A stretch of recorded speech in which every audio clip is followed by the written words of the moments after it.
Hello everyone. In this video we are going to see if function. In this table I have student's name and student marks. So based on the mark we should identify pass or fail. If the mark is below 40, the function should return fail. If the mark is above 40, the function should return pass. So let's see.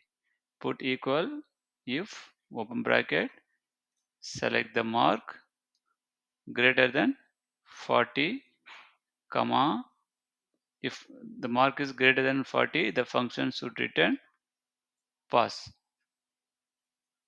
Else, the function should return